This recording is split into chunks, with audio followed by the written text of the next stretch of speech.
Hello and welcome back to All for United, and of course it's me, so it's just another United transfer show. How you doing? It's Friday afternoon, and I've got to be honest with you, you can probably hear in my voice, I'm feeling a lot more positive about United's transfer business all of a sudden. This week has been a good one. Obviously we had the Donny van de Beek special on Monday, because that news obviously broke over the weekend, and then obviously on Wednesday it was confirmed officially by the club. Some brilliant content come out, I think, from United and Ajax during the week with the sign. And, United have done quite well with their social media stuff and getting an interview, considering everything going on with the pandemic and an international break.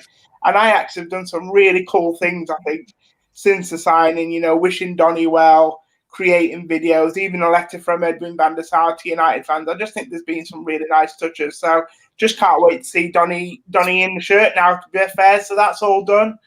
But made it look really class, hasn't it? Yeah, exactly, Mark.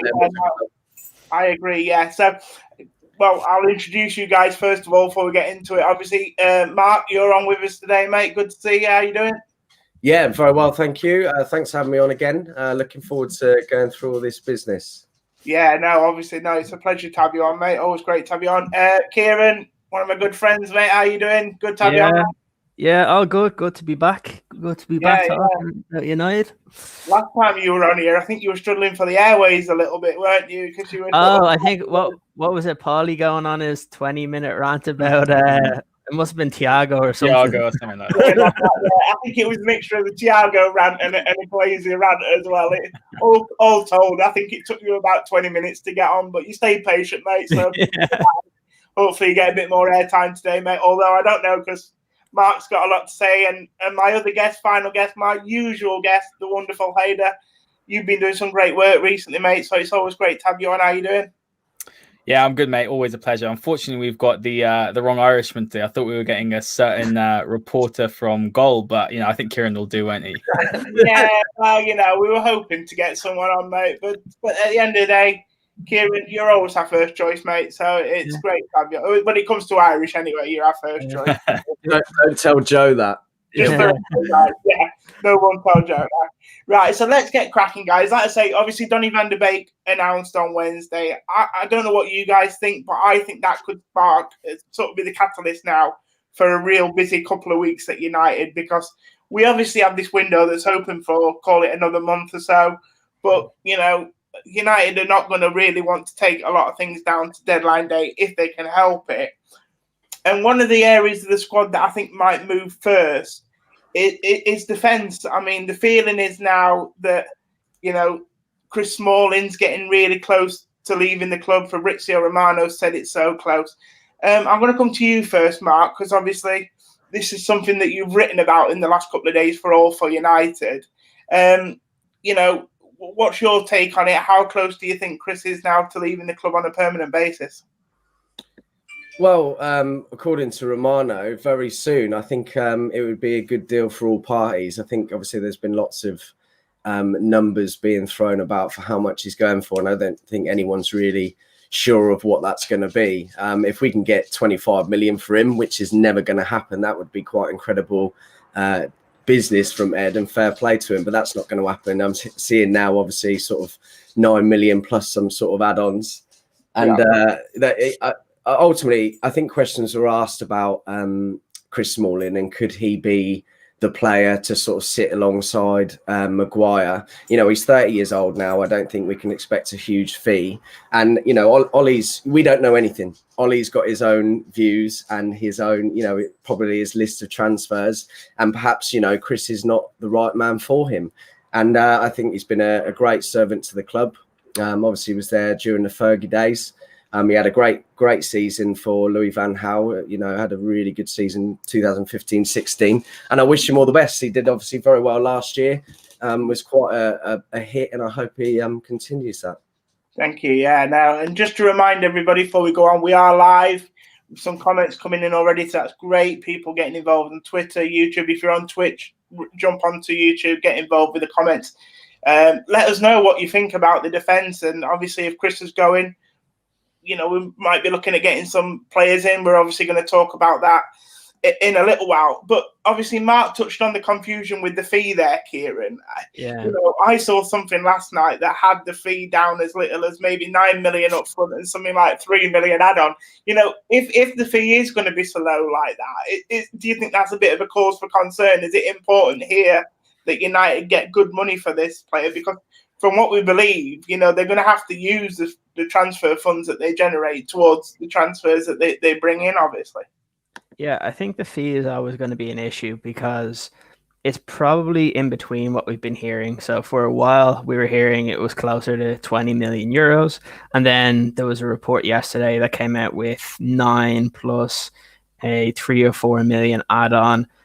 Before that, there was the idea that Roma would technically pay a loan fee for the first year and then an obligation to buy. I think it's one of those that we probably won't get the truth until it actually is completed. I'd say it's probably going to be somewhere in the middle. For me, regardless of if it was the 12 million overall or 13 million overall or the 20, I think it's time for both parties to kind of go their separate ways. Smalling's been at the club for a while. As Mark said, he had a very good season under Louis van Gaal. But he needed a different place to play because, again, it just wasn't working. It's kind of the same thing we have with Phil Jones, that he could go off and if he doesn't get injured for another team, he could have a good season because there is a good footballer in there, but it's just not going to be at Manchester United. So even regardless of if it was 12 million overall or 20, for me, I think it's a deal that needs to get done. At the end of the day, while the money is important, I think also creating space in the centre back is also important, because I think that's what United are looking at, because we have a lot of centre backs that really need to get shifted out of the club. You have Smalling, you have Jones, you have Rojo, who realistically, if Solskjaer was, if he got what he wanted, all three would probably be gone this summer. Yeah. And interesting there, Reece said that, you know, obviously he thinks if they pay 16 to 18 million, everyone's got a good deal there. Everyone's a winner. Hayder, I just want to come to you and just obviously, I mean, I'm supposing here that United's next move will be a defender, but you know, if Smalling is so close to going, and there's been reports today that Rojo may be close to leaving as well, and we've heard in the last few days Romero too for 8 million to Aston Villa. Do you think that is a sign that maybe a centre back could be the next signing through the door for United? I think it's been clear probably since the beginning of the window that we've been interested in centre back. You know, I'm aware, as everyone else is, that we have been looking for a midfielder. Van der Beek seems to be the option. Right winger, obviously, none other than Jadon Sancho. I'm sure everyone's sick of hearing his name. And then of course, centre back was the third position. I know there was defensive midfielder and left back, but I think United made it very clear, and you can see that with who they've been linked with. I know, as everyone knows, it's been Pau Torres. There's been Upamercano, who's a lot of people's favourites, and mine particularly. Badiashile as well. So clearly, United are looking for it. I just think that it definitely is a case, as the guys have said, that some need to go before one comes in. If you look at United's centre backs, as the guys have said, there's Jones, Rojo, and Smalling, who are all surplus requirements and need to go. But even after that, we've still got 4 centre backs. We've still got Tuanzebe.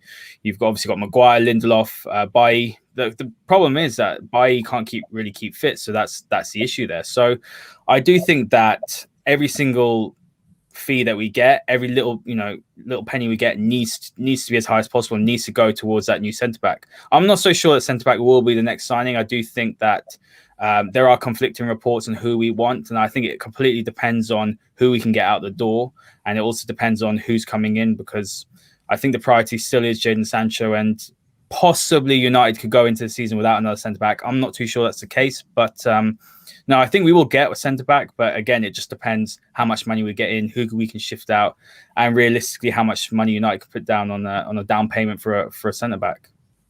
Yeah, it's interesting. I feel like there's been a lot of briefing going on in the media around the centre-backs this year with United. Not only one's coming in.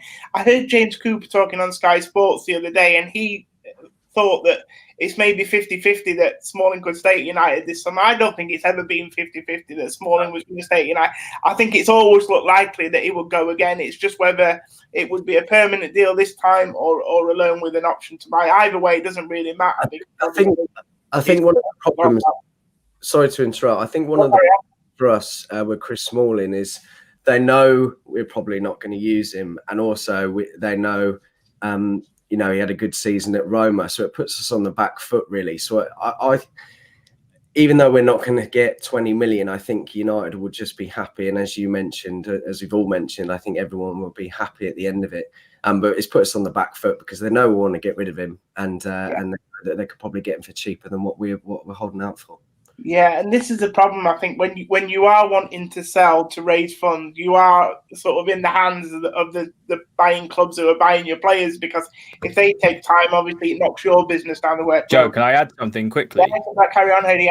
I think United have been quite smart this summer. I think if we'd gone out and bought Sancho straight up, teams would have known that we have money. So I think that's one of the factors why I wanted us to buy the smaller fees first, because if you're going and spending 100 million up front on Sancho, everyone else is going to hike the prices up by 20 million. I think if United are smart, if they can get Smalling out, and let's say they bring a centre back after that, or maybe get rid of Romero. If they're getting rid of all three centre-backs, I think the problem is clubs will look at United and think, okay, well, you've just generated nearly 40 million there, so we're going to put an extra 10 to 15 million on. So I think what United have done well this summer, although it's been frustrating initially until we got Van der Beek, is they've been much, much more quieter, much more cuter in terms of their business dealings. There's very little coming out of the club, which is nice to see. And what we're seeing is, if anything, a lot of the journalists are just giving the usual reports we hear every summer. Oh, United aren't interested in here. But I think there's a lot of work going on behind the scenes that we don't know. And, like myself, I was a little bit impatient, but a lot of United fans, I think, are coming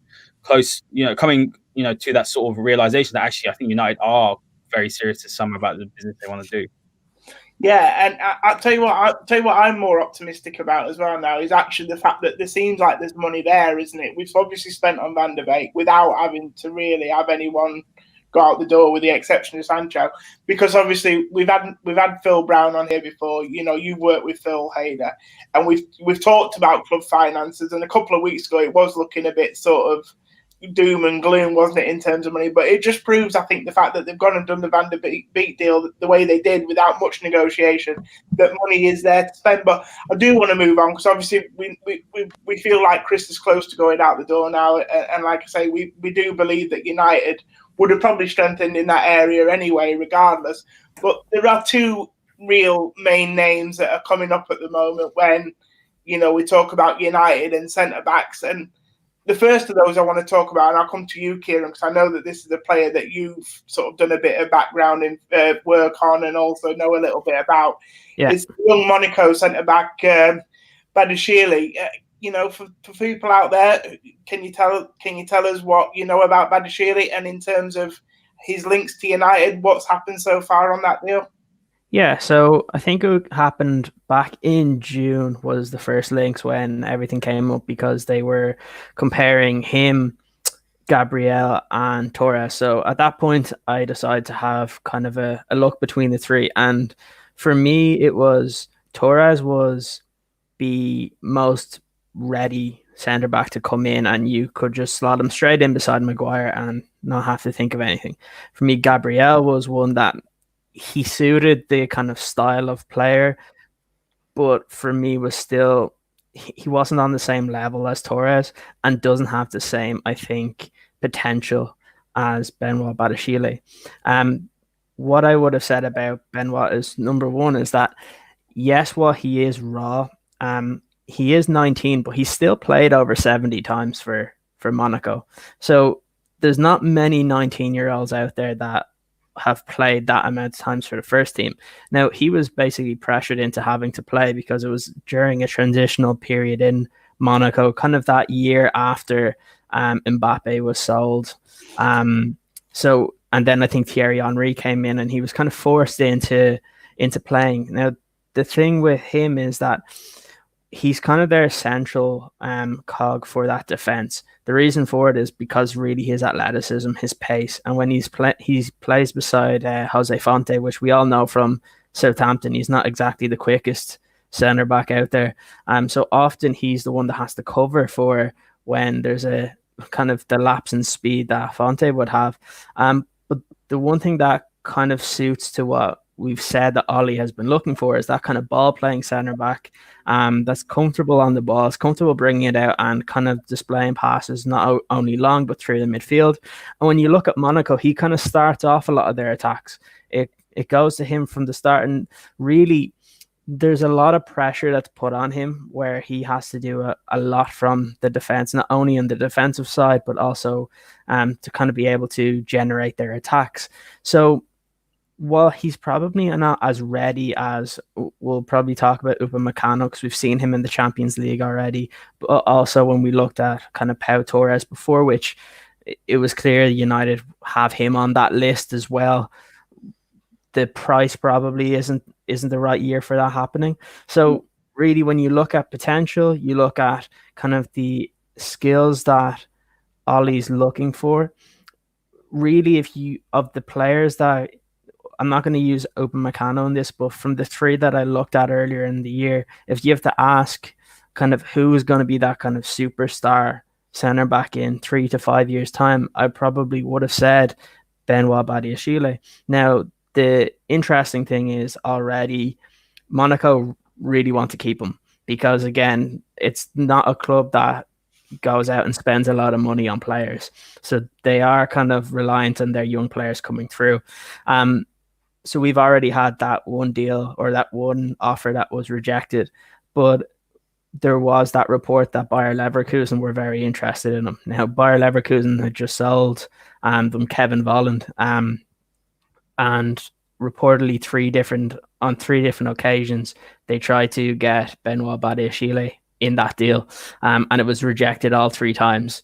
So the fact that they've already rejected 4 offers for the centre back, it doesn't fill me with loads of confidence that a deal is close to happening. But I could see that maybe after a couple of the centre backs that we have are sold, that little bit extra money up front might actually get the deal done. Because like they said, if there's a Martial type deal that comes in, they'd be willing to sell. So that's where I think the deal's at right now. Other than that, it's been kind of the same since the first bid was rejected, and we just kind of have to wait to hear more. Yeah, no, thank you. No, really good insight. I mean, I'll be honest with you, the player that I don't really know a lot about. I've just got to put this comment on, just breaking off a minute, guys. Joe, who's one of our contributors, he's put about 5 different comments in the chat, so I've got to just say this one. I know it's a bit off topic. I've said it before, I'll say it again. We need Tonali. Well, I think Tonali's staying in Italy, and I think some bridges have been burnt over the last couple of days, maybe, anyway, between Brescia and United with the comment from he already lost that debate last night, I think. Yeah, exactly. I don't think Tonali wants to leave Italy because he's had plenty of offers, because you've seen in recent years, yes, this year there was the link with United, but really that was rebuffed by the club. But he was also linked with Man City last year, with Chelsea. Well, not Chelsea last year. I think it was Man City and it was somebody else, and he decided to stay. And then this year, when there was a couple offers from around Europe, he still decided to stay with AC Milan to go on an initial loan deal. So it just appears that maybe he's just not ready to leave Italy. And I think, he's still obviously a great prospect. Again, I don't really feel comfortable commenting on him because he's not a player that I've seen a great deal of. Hader, I know you'll know a bit more about him, but I do want to bring it back to defence, because obviously we've had a little look at Badiashile there. But the second one, and probably the most interesting one for me, is Dayot Upamercano. Obviously, since we heard about Van der Beek at the weekend, a lot of people have said that that's United's next move. But the more and more the week's gone on, it seems to be becoming a bit more of a complicated deal. 1, because of his price, but 2, because I feel like his entourage and maybe RB Leipzig and everybody seems to have this plan for him that he seems happy to follow. But I don't know what you can tell us about Dayot Upamercano and where you think that deal might be, if at all it's going anywhere. Look, like you said, early on in the week, you look at the Times, which is pretty reliable. They said that United are ready to make a £37.5 million move for Upamecano. The Daily Mail also, maybe not the most reliable, but they also were reporting that United want to sign him. And then Fabrizio Romano also said that the board is working to sign a new centre-back if a good opportunity appears. And look, all of it sort of points towards United looking to sign a centre back. But for me, I think that I tweeted out Upamecano and Sancho are two players who, for me, are now and never signings. And what I mean by that is that very rare do you have two players so young who are so good already, who have such a high ceiling in terms of improvement, and who will probably go on to be the two best players in their respective positions, probably in 2, 3, 4, 5 years' time. So for me, when I said that United relatively have a clear run. If you look at both players, they, potentially could bring them in before the rest of Europe come after them, especially with Upamecano next season. And for me, I just think that United, whatever they do, they have to sign both of these players. And when I look at Upamecano, I see a player who's at a really young age. And me and Kieran have had a discussion about off camera about Badiashile and Upamecano, and we came to the conclusion that Badiashile will be the Upamecano in 2 or 3 years' time.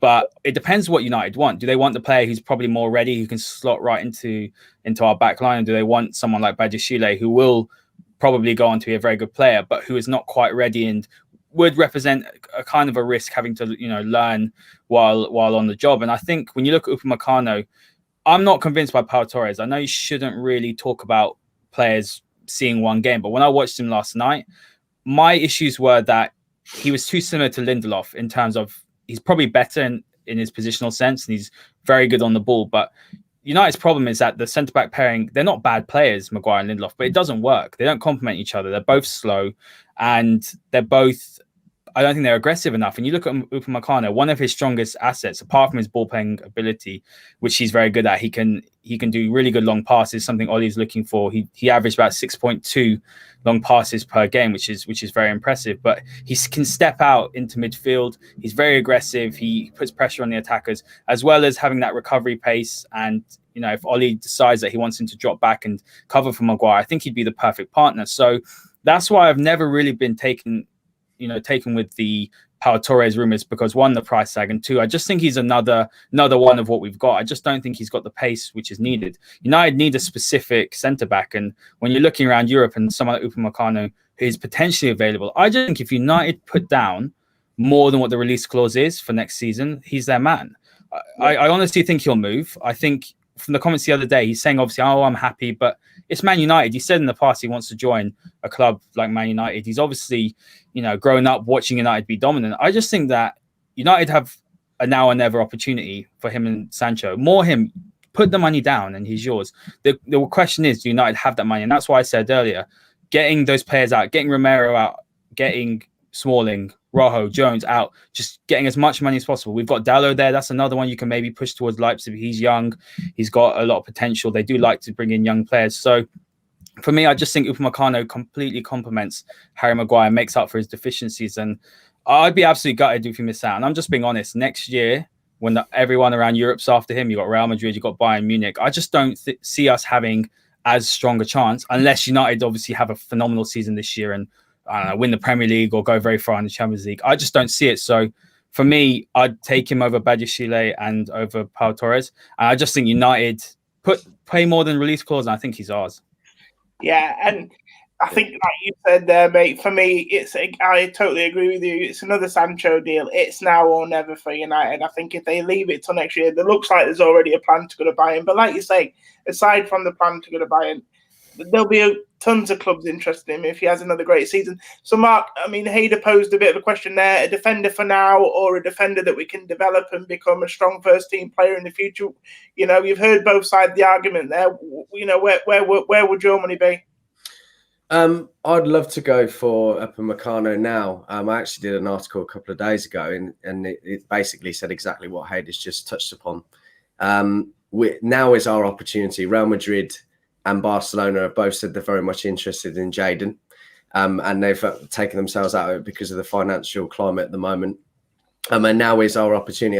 The only problem I have is we've got some first-team defenders, and Ollie's not happy with them, and I don't think we're necessarily happy with them. And I think we've got young centre-backs coming through. There's lots to talk about, Mengi and one other.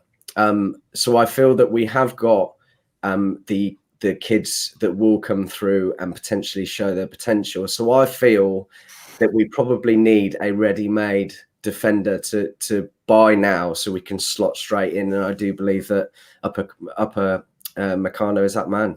That's the one, yeah. And I think, to be honest with you, I think you're spot on. I think you look at that defence, and even Harry Maguire, who I think people think will be the obvious one, and it's somebody plus Maguire. He's not exactly litting it up enough to suggest that, we just need one more defender. You could argue we probably need two, but, obviously United aren't going to buy two centre-backs this summer. That's just ridiculous. But we've got a question here from Solskjaer MUFC that's going to lead us in lovely to the next part of the show. It's Reguillon update. Well, that's interesting that you asked that, because we are going to come on to this next. And there is some real mixed reports around Reguillon at the moment. I'm not really quite sure what to make of this. I mean, some people are saying that United have made a bid, and some people say that they're just monitoring the player. And we know, obviously, we heard over the weekend that they were monitoring Van de Beek, when actually we knew that it was much more advanced than that. Kieran, what does monitoring exactly mean, do you think? I know it's something that you're keeping on with Paulie.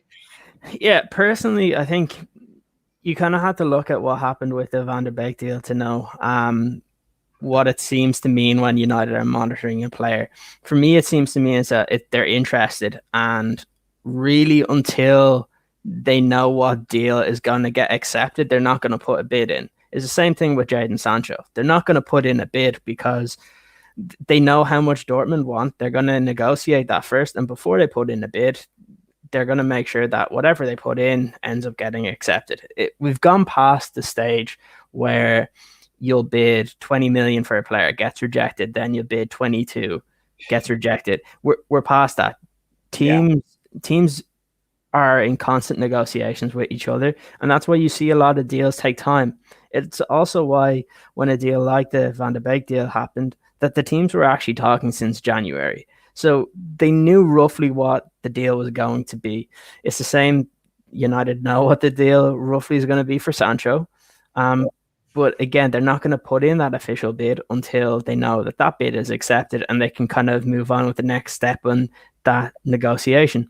So for me, I think the interesting one about Reguillon now, because you see so many different articles, especially over in Spain, because there's so many different kind of publications over there. Some of them are more, they try and put in every single rumor that comes out, especially when it comes to Real Madrid.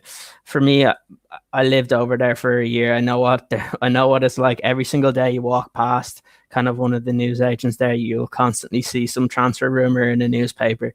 The one thing that I would always say is, and I don't know if it's come out particularly yet, but the minute that something comes out from Marca to do with Real Madrid, it normally comes from Real Madrid, because that's the mouthpiece for the club.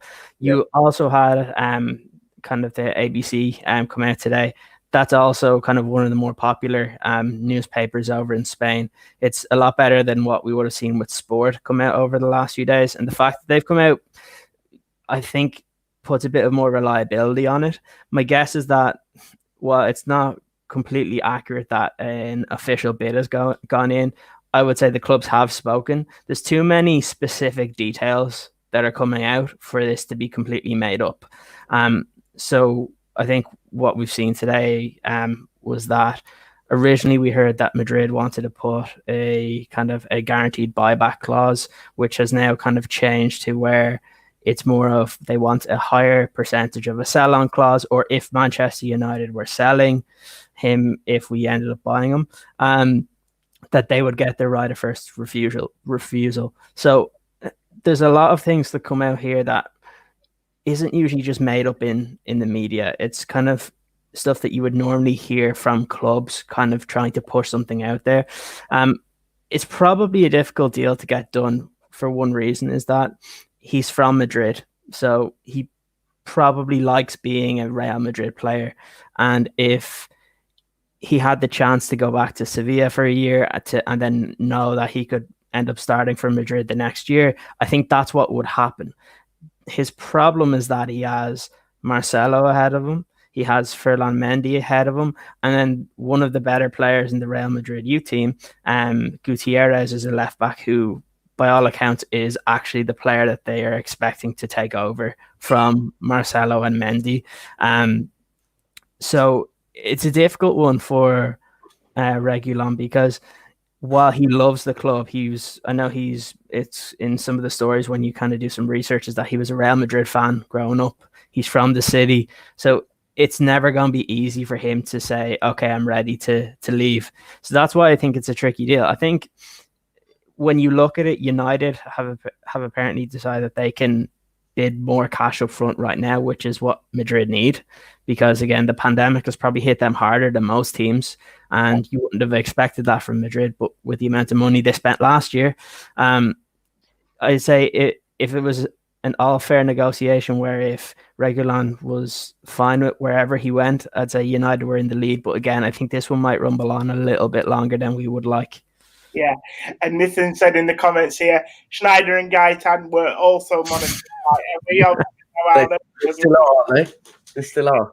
Exactly, yeah, we're still monitoring those players, monitoring probably where they go and collect their pension by now, aren't we? Anyway, apart from Mark, I just want to come to you because a lot of people I've seen today saying, people have wrote articles on this, and people are saying, could Reguilon solve United's left-back problem? Now, I'm not saying that I didn't think we had a problem there, because, people like Luke Shaw and Brandon Williams will split the opinion, but it's interesting that people feel like we have a problem there, and it's a bit of a problem area. Would you agree? Yes and no. I think, if I'm honest, Brandon should be moved to the right-hand side. I think it's been debated time and time again that a right-footed player can't play on the left, which would mean, if that was the case, there would be no competition for Luke. Now, Luke has obviously split a lot of opinions this year, and I actually think he's done very well defensively. Going forward, perhaps not so good, and obviously he's had his injury problems. So it doesn't surprise me that a left back has been touted, and I think it would probably, if he is available, and he's got a few people in front of him that he might not be able to break into the first team, then I think it would make sense for both parties. Yeah. I think just looking at some of his stats going forward, he's been far better than Luke. He scored 2 goals and scored 3 goals and assisted 5. Yeah. Now that's exponentially better than Luke. Now, as I said, no disrespect to Luke. I think he's been actually a very underrated player this year and has played very well. But unfortunately, his injury problems are still a problem. And I think we need to kind of have a bit of stability and have someone in that might be able to, push him a bit harder, make him want to claim his place. And hopefully, I just think that, I'm not surprised. I think a left back probably is a weak point. As I said, I'd move Brandon over to the right. They probably won't do that, but I feel like he'd be a better suited to that. And then consequently, you've only got one real cemented left back that's sometimes injured and doesn't particularly, enjoy going forwards necessarily. So I think it would be a good option. Guys, if you're enjoying the video, give it a like, give it a share, and hit that subscribe button. We're getting so close to 1K views now on the channel, so it'll be great to get up there as soon as possible. Yeah, I agree with you. It's just I don't feel Luke Shaw, Mark, is someone at the moment that we can trust to churn it out season after season after season. And I understand why, because obviously he's had his injuries and things like that, and inconsistency is a problem that a lot of United players have had in the past. Just want to come to you, though, Hader, and move this on a little bit, because talking about problems at fullback, and it brings me to someone called Diogo Dalot, and it's a really interesting player. I was looking the other day. He's 21 years old. He's had a fair share of injury. I think he was injured when he first come to the club, and since then he's never really found full fitness. Never got a consistent run in the team. You think there would be an ideal sort of young fullback to probably cover both sides, because he can play right and left, I feel. But there's been reports in the last couple of days that Everton might be interested. We know he's been linked to Barcelona previously this summer. I just wonder if, keeping on the theme of getting rid of players to bring players in, if United could get some money for Dalot, I wonder if they see, if that happens, whether that's where these Reguilon links are coming from. What do you think? Diogo Dalot is a funny case. The people that are fans of him think that he's world class, but then there are people there that think he's absolutely shocking. And look, the truth is always in the middle, isn't it? There's always people that are one extreme or another. My thing on Dalot was that I think that he has probably been treated. We don't know what's going on behind the scenes, so I don't want to speculate, but I think he has probably been treated a little bit harshly, especially when you're looking at the likes of Fosu Mensah, who suddenly hasn't played for United for 3 years and now he's overtaken him. So there's definitely something going on behind the scenes there. I mean, you've got the Jose apologists who are bringing out conspiracy theories that because he's Jose's player, Oli doesn't like him. I mean, give off. Matic is one of Jose's generals and he's the one who's been playing. My opinion on this is that I would have played, and this might be a bit controversial, I would have played Dalot at left back over Brandon Williams. Again, I know he's right-footed, but I agree with Mark. Brandon Williams needs to move to right back. We saw that when we were playing with a right-footed left back, and I'm never a fan of that, we've seen that our attack is very much, he cuts inside and plays it back in. He's not making those marauding runs that Shaw was making during lockdown. I would agree with Mark that actually Shaw stepped up, but if you want to win the title, I just don't think Luke Shaw is the caliber of left back you need. You look around at someone like Robertson and he's very much more direct. He's an attacking threat and United need that at the left back position. I think Dalot could have provided something like that. We've seen before that he can beat a man. He's a capable crosser. I think the problem is that defensively he's probably very suspect. So I don't think Ollie's a fan of him. But looking at our squad, and it's really key. I completely reiterate again that the players United sell this summer, it's so important on who we bring in because even that extra 10, 15 million that comes in, it will go to the transfers that we want to get. It will go to that finalizing Upamercano. It will go to finalizing Jadon Sancho. It will go to even getting Thiago. That's how important it is. So for me, we've got a really big bargaining chip here. Very, very few times have United sold a player for a decent fee. But you look at Dalot, you look at his age profile, you look at the potential ability, you look at what he can offer. There's a lot of teams around Europe that could really do with a player like that. I'm convinced he's more of a winger, if I'm honest, perhaps on the right wing. And I would have even been happy to see him play instead of Dan James because, again, he can beat a man. He's a decent crosser, but his injury record is a problem. If I was in charge at United, I would be saying to Porto, here's Diogo Dalot, give us Tellez. Yeah, we'll have 10 million plus Tellez, and that's how we'll do it. Because Tellez, for me, the United need. I'm not against the Reguillon. I actually think it'd be a very good signing. I'm not really bothered, again, about the buyback clause, but people do have that not to leave after 2 years, and Tellez he's older. He's got good set pieces. It's what United lack. They're starting to add set pieces to their side. You look at Van der Beek, you look at Bruno, we look at Sancho. Something United lacked for a long time, but there's not many. Obviously, you've got Mason Greenwood's a left footer, but there are not many left footers in the side. And I just think that someone like Tellez would be better business. But United got to be smart here. I'd be looking to move Dalot on probably, sadly, because he's not in the plans. But United could really use him as a key bargaining chip. Yeah, it's interesting. And in the Tellez thing, I mean, we talked about Tellez in some shows earlier in the summer, and that one seems to have gone a bit quiet all of a sudden. I'm not quite sure how to pronounce your name, mate. Fal R-O-D-S. I'll call you Farmer, mate, to be honest, if that's all right. Shaw is a squad player, and if you think that about Luke Shaw, there's plenty that do. Then obviously United need to improve at left back. How old is Shaw now? He's 25, isn't he? So if you think we've had him for 7 years, and we keep banging on, we've had this conversation. Everyone's had this conversation. We keep banging on about this is his year. This is his year, and as I said, no disrespect to him, but he should have cemented it by now. So I feel that it would be a good position to invest in. Something I want to add to that, Joe, as well. Yeah. Something I just want to add quickly is that with Luke Shaw as well, remember, his wages are, I think he's the highest fullback in the whole of Europe. He's higher than Trent. He's higher than these sort of people. You need a better return on that. I know people, we all know United's wage bill is off the charts, but that's bad business from United, from people that are businessmen. I like Luke Shaw, but I completely agree with everything that's been said.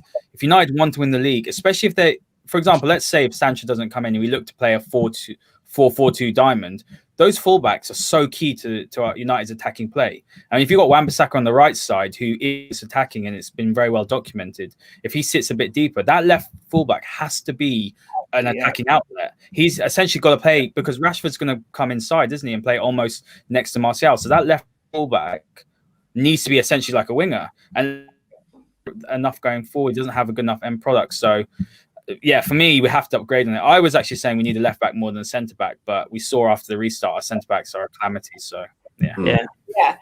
Look, we've talked a lot about defence there, and I'm conscious again. These shows, the time flies by, doesn't it, guys? I think we're having fun, isn't it? We're having so much fun talking about defenders. I never thought we would, but I do, before we finish, just want to look at these Thiago stories.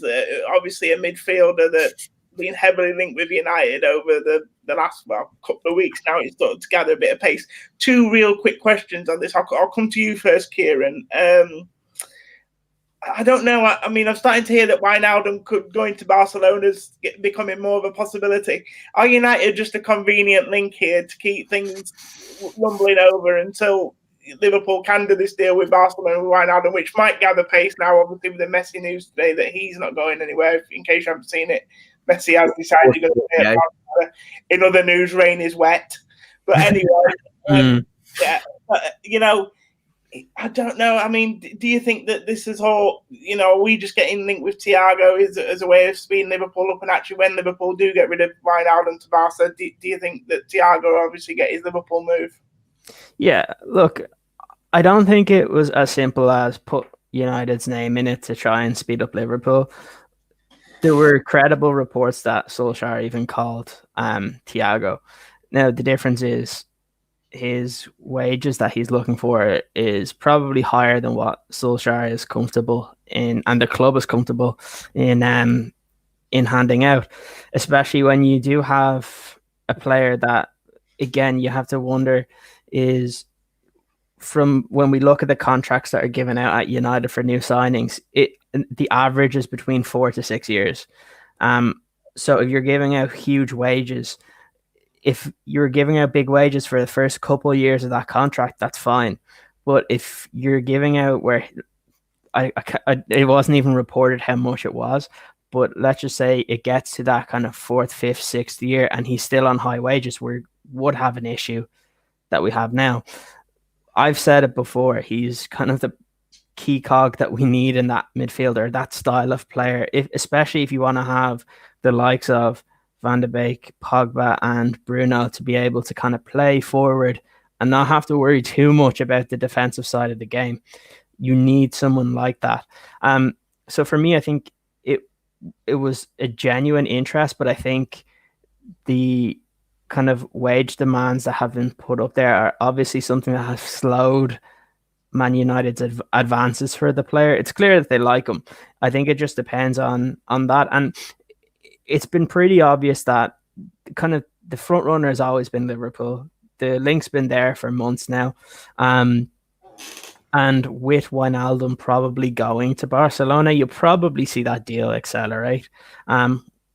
It'll be an excellent signing for whoever gets him. I just think that with everything that's come out, I think United have probably shifted their focus to the centre back and then also trying to secure Jadon Sancho. So while it would be a great signing if we were able to do it, I'm a bit skeptical if it's actually going to happen. Yeah. And I think you're just being nice about Thiago because Hayden's on the show, and you know exactly anyone who follows Hayden knows exactly what he thinks about especially Paulie. And he's giving me a United shirt. Hayden's convinced about it. But Hayden, I will, because obviously you're such a massive Thiago fan, I will give this sort of last question on him quickly to you. And, you know, I mean, obviously Kieran's touched on it there, this idea that his wages are, you know, maybe a bit too high for what United want to pay. Maybe the profile of the player in terms of his age is not quite what Solskjaer is looking for. In this instance, do you think we need to sort of applaud Solskjaer for being sort of sticking to his principles, sticking to profile of player and the wage structure? Or actually, do you think there's just some players sometimes that are worth bending the rules for it? And will it be a bit foolish if he just lets Thiago go without a fight? It's a tough one. There's going to be people on, you know, sort of two sides of the spectrum. What I applaud is the fact, especially after we saw the whole news of Alexis Sanchez coming out today and the whole saga with Sanchez, that United can't have another Sanchez situation. I'm not saying Thiago is in that sort of ilk in terms of, you know, being past it, because he's not past it. I'm going to want to reiterate, he is not past it. He's still a world-class player, Paulie. He is world-class, Paulie. No, but listen, so my thing on Thiago is that United have got to be smart here. I remember when I messaged you the other day, I spoke to someone who is fairly close to Liverpool, and he said that Liverpool have illegally tapped up Thiago, because you've seen, obviously, as Kieran said, these talks have been going on for months, and this is something Liverpool have got. Klopp especially has done a lot. He did it with Van Dijk, and you know there are a lot of things that are. So from what I've heard, Bayern Munich have slapped on that extra 10 million euros onto the price tag for Liverpool. Liverpool can't even afford 30 million, let alone. So for me, and with Wijnaldum potentially going, now with Messi staying, I don't see Wijnaldum going unless they sell a few players, because if you look at Barcelona, they couldn't even afford 18 million euros. And on to Thiago, I think United retain interest. And the way I see it is that United struggle to, control the midfield, especially in big games. They struggle to have someone there who's that conductor. We missed out on Toni Kroos, which would have been the perfect signing. We missed out on Fabregas. They played there and they had, maybe not when they had some of their best football, or when Paul Scholes was there, they controlled the tempo of the game. They didn't necessarily have Jory in there, and that's why I'm never us going towards the draw sort of the field. I've always wanted us to have someone control the tempo, because we've got any down, struggle to hold on the ball. Hence why we bringing Thiago for that and being a world class. Is it my internet or is that it? Gone? I think it's Breaking up at my end here, Hader. I think It was my internet. you're absolutely going on about. Hader, are you on dial-up, mate? I think that's probably. Wait, did you not hear any of that? Yeah, we got a lot of it, mate. Ollie backing them. That's what it is. Anyway, what I will say, though, last thing, Joe, I will just say quickly that I think if United sign up Upamecano, they can play with someone like Thiago in that holding midfielder position, because they'll have a stronger defense. So if he's available and we can get a reasonable wage, we should just 100% go for it.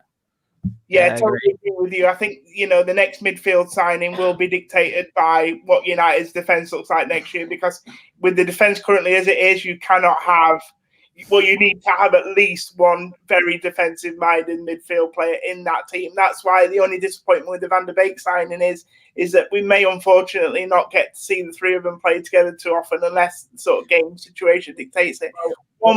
Just quickly on that. Anyway, Mark, carry on, mate. Just quickly on that point. I know that he's played a lot further forward and actually in the centre of midfield, but actually he played nearly 10 games as a defensive midfielder, and on Who Scored, and obviously they're renowned for not rating very highly, he actually got some of his best scores as a defensive midfielder. Yeah. Plus, in his interview the other day, he did say that Ollie had mentioned to him that his game may change slightly. So it could well be that we could play him as a defensive midfielder. Yeah, so to wait and see, obviously. Yeah, never say never. And like I say, different games will dictate different tactics, as always. I just want to finish with a quick Jadon Sancho update. I mean, obviously, we're going to talk about this guy alone in the next couple of weeks. That's why on some shows I try and avoid it, because, it's going to get really busy. Because this one is far from over either way. It's going to be big news whether he joins or whether he doesn't now from this point on in the summer. But my feeling is in the last week or so that actually this deal may have just sort of picked itself up off the ground again. Mark, I'm going to let you have the final word, mate, on this. Are you the same? Are you getting the feeling that things just might be starting to move again on this one?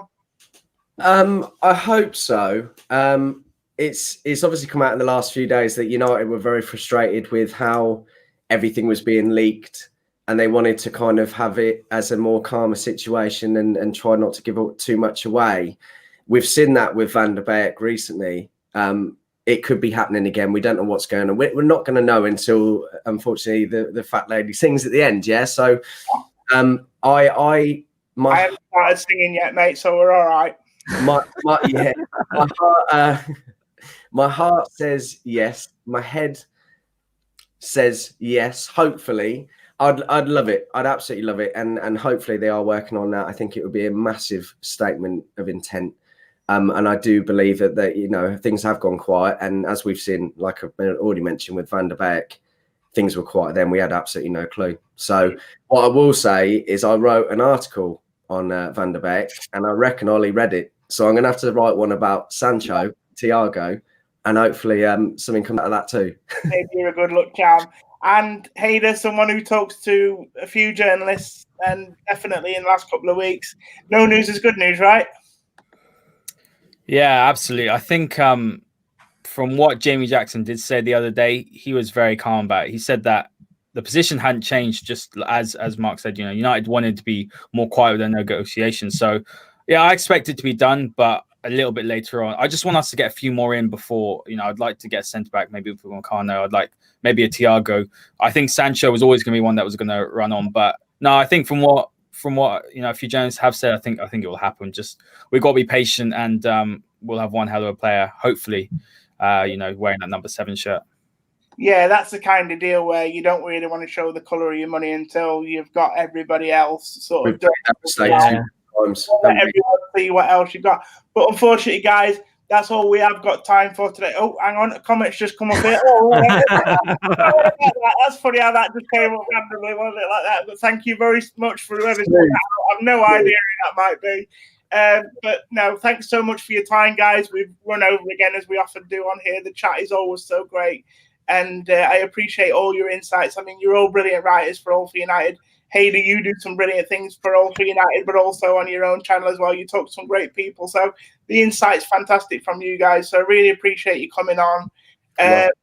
Like I said, guys, give the video a like, give it a share, smash that subscribe button. We are close to 1,000 views now. We hope you've enjoyed the video today. We'll be back on Monday when we have another live All for United transfer show. So do join us then. It'll be me, Hader, and a couple of other brilliant guests, I'm sure. But until then, we'll see you on Monday, guys. Take care. Bye-bye. Yeah.